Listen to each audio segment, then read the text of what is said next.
The Codex of Uncertainty Transposed. Part 41. Now or Later? China. Lian Peng. Not long after graduating from college, I was offered a good position as an overseas in-house translator for a decent company. Many of my peers back then were preparing for exams and interviews to enter master's programs.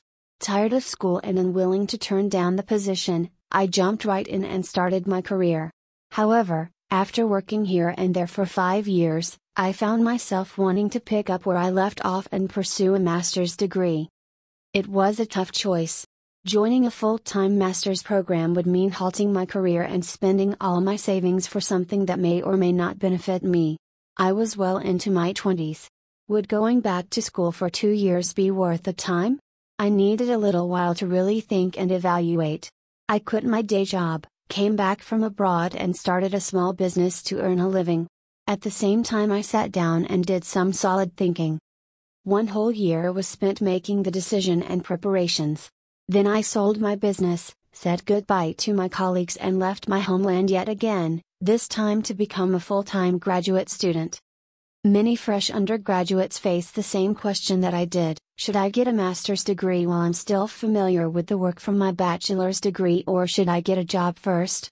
Honestly, although a master's degree may get you a fatter paycheck and give you, arguably, higher status, undergraduates sometimes have an easier time actually finding a job. Many of my friends with a master's started with the same salary as I did when I graduated. But some of them later climbed quickly up the career ladder and ended up earning a lot more than an employee with a bachelor's. Studying for a master's degree is a commitment of time, effort and energy. And the outcome is always uncertain. Before you make such an important decision, there are a few questions to ponder first. What am I looking for? You may want to continue and get a master's degree immediately if you wish to become an academic or know exactly what your field is.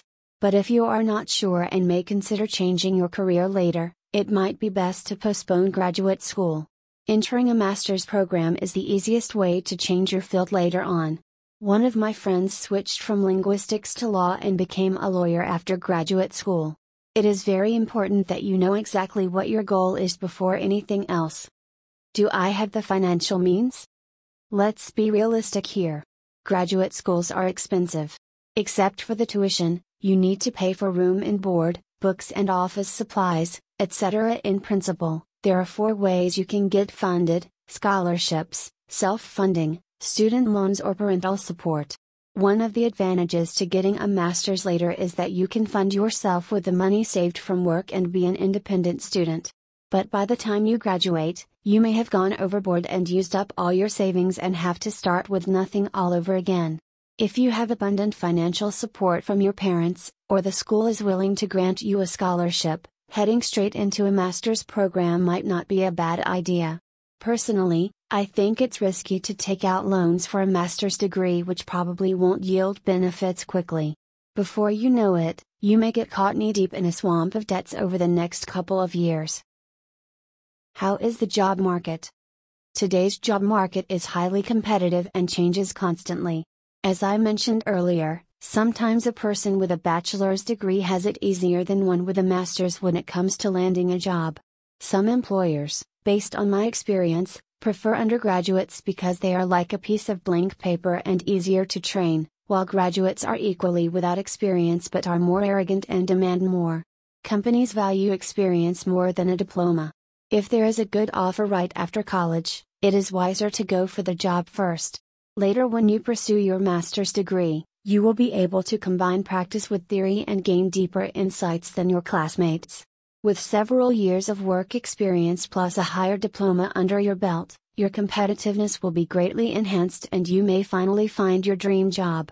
There are even instances where employers are willing to pay for your master's program or offer some benefits. Do I have the motivation? Whether you are looking for a master's program right after college or prepared to pursue a higher degree after prior work, you need the motivation to go through with it. Even more so if you are entering a part-time degree program. It can be exhausting to juggle work responsibilities and a master's thesis.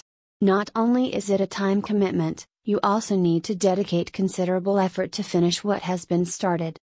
After countless hours of writing my thesis and studying for exams, I will finally graduate and get that shiny master's diploma in a couple of months. With 6 years of experience working, I stand out quite a bit in the search for a position and have already received several offers. But the balance in my bank account is close to zero, and I need to start over just like a fresh undergraduate. Do I regret halting my career and pursuing this degree? Not really. But yes, sometimes I still wonder, what would have happened if I had chosen to get a master's right after college?